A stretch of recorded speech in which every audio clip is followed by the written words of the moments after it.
Hey everyone! Earlier this week, I did a recap of Detective Comics number 76, and today we're going to review it.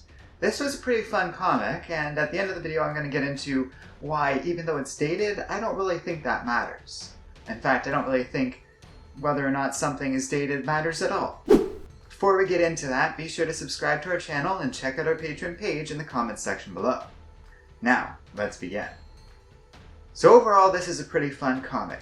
This is a very simple story, but we are in the early stages of Batman's storytelling, and just the history of Western comics in general. The Joker is particularly interesting in this story. This is the second time we've reviewed a story featuring him from this era, and it's cool to once again see how much he still has to change before he becomes a modern version of the villain we know.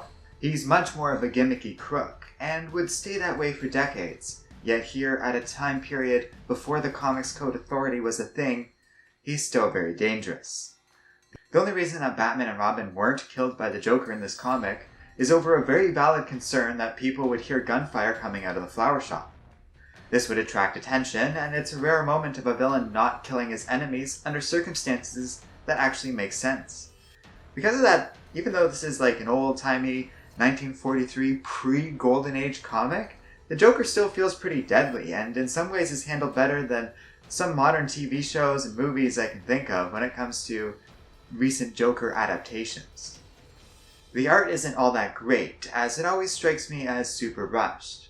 But that's to be expected if you ask me. It's unclear when in June of 1943 this comic was published, but at the time, America was a little busy with stuff like World War II, and this horrifying race riot I read about committed by American sailors, with an adorable name for the riot I think you'll all enjoy. Times were complicated, so if you ask me, the fact that there is a comic at all, let alone the fact that it is competently made, is pretty impressive. Sure, the art has lots of poorly formed and rushed panels, but again, the mere existence of the comic is pretty cool to me all on its own. And it's important content like this was produced. These were dark and scary times, and children needed to be entertained.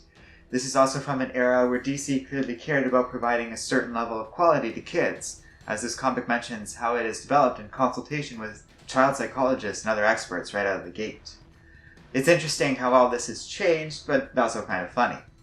These psychologists either weren't really actually involved with the day-to-day decision-making of the storytelling, or had a very interesting philosophy when it came to telling kids stories. Because the Joker openly muses about killing people, and Batman and Robin casually drug the Joker to solve the problems in the comic, and while things aren't graphic, it doesn't have the tone of a kid's story either. At least not by my 2020 sensibilities. That's because this comic, much like the best of child-oriented Batman stories from even the modern age, understands that a good kid's story only has to pull back on certain explicit things, but not maturity. Kids can deal with dark ideas and concepts so long as we aren't really getting into detailed stuff about sex or violence. Something that the Comics Code Authority would never understand. This comic does that well, although it absolutely needs to be judged for what it is. Were I to criticize this comic based on what I might expect out of a modern comic, Detective Comics wouldn't fare very well. That would be a pretty silly thing for me to do, but I often find it's what keeps people from really getting into older comics, myself included.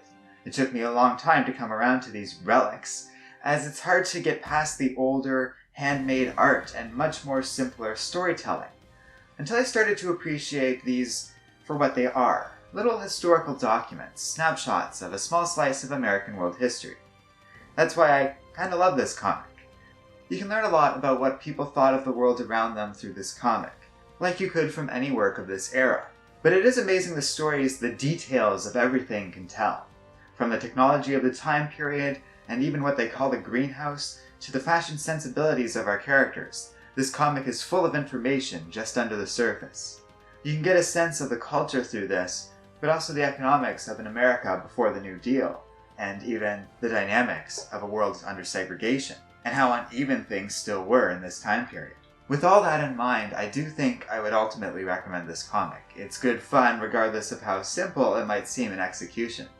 Next up, well, I thought we were reviewing something called The Nail, but it turns out that's a little farther down the road for my random reviews of the Joker. Instead, we're actually doing a different, more modern comic, a crossover of sorts, featuring a very different character I know very little about. So I suppose my next question is, who is the Shadow.